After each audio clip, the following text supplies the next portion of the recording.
السلام علیکم۔ سب بہن بھائیوں سے گزارش ہے کہ ویڈیو کو مکمل ضرور سنا کریں، چینل کو سبسکرائب کر دیں اور ساتھ موجود بیل کے آئیکن کو بھی کلک کر دیں۔ شکریہ۔ چنانچہ میں نے اپنے موزے پہنے، لاٹھی ہاتھ میں لی اور روانہ ہو گیا۔ جب میں مکہ پہنچا تو میں نے لوگوں کے سامنے ایسا ظاہر کیا جیسے میں اس شخص کو جانتا ہی نہیں اور اس کے بارے میں پوچھنا بھی پسند نہیں کرتا۔ میں 1 ماہ تک مسجد حرام میں ٹھہرا رہا۔ میرے پاس سوائے زمزم کے کھانے کو کچھ نہیں تھا۔ اس کے باوجود میں زمزم کی برکت سے موٹا ہو گیا۔ میرے پیٹ کی سلوٹیں ختم ہو گئیں۔ مجھے بھوک کا بالکل احساس نہیں ہوتا تھا۔ ایک رات جب حرم میں کوئی طواف کرنے والا نہیں تھا، اللہ کے رسول ایک ساتھی ابو بکر رضی اللہ تعالی عنہ کے ساتھ وہاں آئے اور بیت اللہ کا طواف کرنے لگے۔ اس کے بعد آپ نے اور آپ کے ساتھی نے نماز پڑھی۔ جب آپ نماز سے فارغ ہو گئے تو میں آپ کے نزدیک چلا گیا اور بولا، السلام علیکہ یا رسول اللہ۔ میں گواہی دیتا ہوں کہ اللہ تعالی کے سوا کوئی عبادت کے لائق نہیں، اور یہ کہ محمد صلی اللہ علیہ وآلہ وسلم اللہ کے رسول ہیں۔ میں نے محسوس کیا حضور نبی کریم صلی اللہ علیہ وآلہ وسلم کے چہرے پر خوشی کے آثار نمودار ہو گئے۔ پھر آپ نے مجھ سے پوچھا، تم کون ہو؟ میں نے جواب میں کہا، جی میں غفار قبیلے کا ہوں۔ آپ نے پوچھا، یہاں کب سے آئے ہوئے ہو؟ میں نے عرض کیا، 30 دن اور 30 راتوں سے یہاں ہوں۔ آپ نے پوچھا، تمہیں کھانا کون کھلاتا ہے؟ میں نے عرض کیا، میرے پاس سوائے زمزم کے کوئی کھانا نہیں۔ اس کو پی پی کر میں موٹا ہو گیا ہوں، یہاں تک کہ میرے پیٹ کی سلوٹیں تک ختم ہو گئی ہیں اور مجھے بھوک کا بالکل احساس نہیں ہوتا۔ آپ نے فرمایا، مبارک ہو، یہ زمزم بہترین کھانا اور ہر بیماری کی دوا ہے۔ زمزم کے بارے میں احادیث میں آتا ہے، اگر تم آب زمزم کو اس نیت سے پیو کہ اللہ تعالی تمہیں اس کے ذریعے بیماریوں سے شفا عطا فرمائے تو اللہ تعالی شفا عطا فرماتا ہے، اور اگر اس نیت سے پیا جائے کہ اس کے ذریعے پیٹ بھر جائے اور بھوک نہ رہے تو آدمی شکم سیر ہو جاتا ہے، اور اگر اس نیت سے پیا جائے کہ پیاس کا اثر باقی نہ رہے تو پیاس ختم ہو جاتی ہے۔ اس کے ذریعے اللہ تعالی نے اسماعیل علیہ السلام کو سیراب کیا تھا۔ ایک حدیث میں آتا ہے کہ جی بھر کر زمزم کا پانی پینا اپنے آپ کو نفاق سے دور کرنا ہے، اور ایک حدیث میں ہے کہ ہم میں اور منافقوں میں یہ فرق ہے کہ وہ لوگ زمزم سے سیرابی حاصل نہیں کرتے۔ ہاں تو بات ہو رہی تھی حضرت ابو ذر غفاری رضی اللہ تعالی عنہ کی۔ کہا جاتا ہے ابو ذر غفاری رضی اللہ تعالی عنہ اسلام میں پہلے آدمی ہیں جنہوں نے آپ صلی اللہ علیہ وآلہ وسلم کو اسلامی سلام کے الفاظ کے مطابق سلام کیا۔ ان سے پہلے کسی نے آپ کو ان الفاظ میں سلام نہیں کہا تھا۔ اب ابو ذر غفاری رضی اللہ تعالی عنہ نے آپ سے اس بات پر بیعت کی کہ اللہ تعالی کے معاملے میں وہ کسی ملامت کرنے والے کی ملامت سے نہیں گھبرائیں گے، اور یہ کہ ہمیشہ حق اور سچی بات کہیں گے، چاہے حق سننے والے کے لیے کتنا ہی کڑوا کیوں نہ ہو۔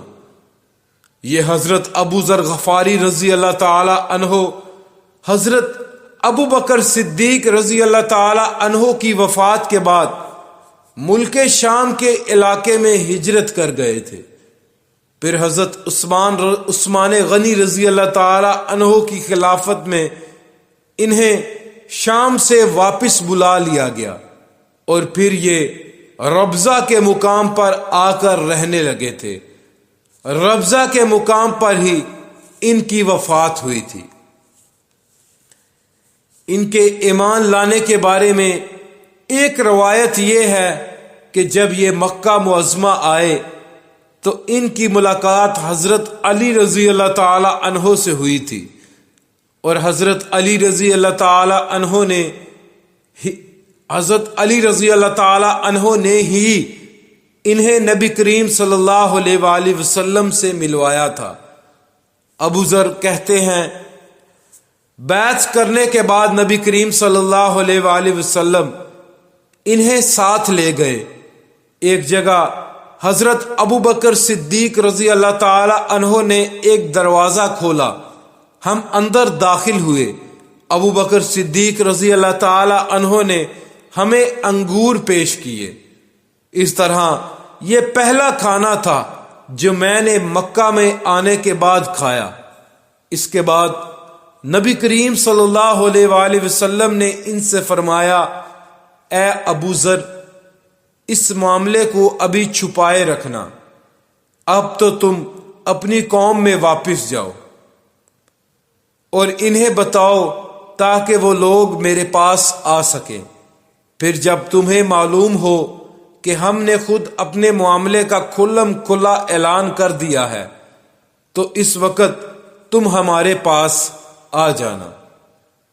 آپ کی بات سن کر حضرت ابو ذر غفاری رضی اللہ تعالی عنہ بولے، قسم ہے اس ذات کی جس نے آپ کو سچائی دے کر بھیجا، میں ان لوگوں کے درمیان کھڑے ہو کر پکار کر اعلان کروں گا۔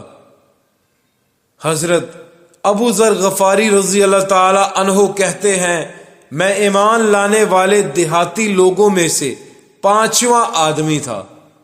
غرض جس وقت قریش کے لوگ حرم میں جمع ہوئے، انہوں نے بلند آواز میں چلا کر کہا، میں گواہی دیتا ہوں سوائے اللہ کے کوئی معبود نہیں، اور میں گواہی دیتا ہوں کہ محمد صلی اللہ علیہ وآلہ وسلم اللہ تعالی کے رسول ہیں۔ بلند آواز میں یہ اعلان سن کر قریشیوں نے کہا، اس بددین کو پکڑ لو۔ انہوں نے حضرت ابو ذر رضی اللہ تعالی عنہ کو پکڑ لیا اور بے انتہا مارا۔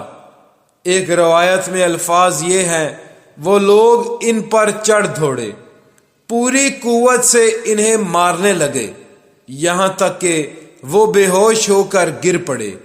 اس وقت حضرت عباس رضی اللہ تعالی عنہ درمیان میں آ گئے۔ وہ ان پر جھک گئے اور قریشیوں سے کہا، تمہارا برا ہو، کیا تمہیں معلوم نہیں کہ یہ شخص قبیلہ غفار سے ہے؟ ان کا علاقہ تمہاری تجارت کا راستہ ہے۔ ان کے کہنے کا مطلب یہ تھا کہ قبیلہ غفار کے لوگ تمہارا راستہ بند کر دیں گے۔ اس پر ان لوگوں نے انہیں چھوڑ دیا۔ ابو ذر فرماتے ہیں، اس کے بعد میں زمزم کے کنویں کے پاس آیا، اپنے بدن سے خون دھویا۔ اگلے دن میں نے پھر اعلان کیا، میں گواہی دیتا ہوں اللہ کے سوا کوئی عبادت کے لائق نہیں، اور محمد صلی اللہ علیہ وآلہ وسلم اللہ کے رسول ہیں۔ انہوں نے پھر مجھے مارا۔ اس روز بھی حضرت عباس رضی اللہ تعالی عنہ نے مجھے ان سے چھڑایا۔ پھر میں وہاں سے واپس روانہ ہوا اور اپنے بھائی انیس کے پاس آیا۔ انیس نے مجھ سے کہا تم کیا کر آئے ہو؟ میں نے جواب دیا مسلمان ہو گیا ہوں اور میں نے محمد صلی اللہ علیہ وآلہ وسلم کی تصدیق کر دی ہے۔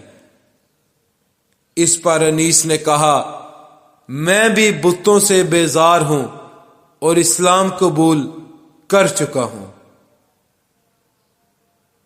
اس کے بعد ہم دونوں اپنی والدہ کے پاس آئے تو وہ بولی مجھے پچھلے دین سے کوئی دلچسپی نہیں رہی، میں بھی اسلام قبول کر چکی ہوں، اللہ کے رسول کی تصدیق کر چکی ہوں۔ اللہ پاک پڑھنا اور سننا قبول فرمائے، اللہ پاک کمی کوتاہی معاف فرمائے۔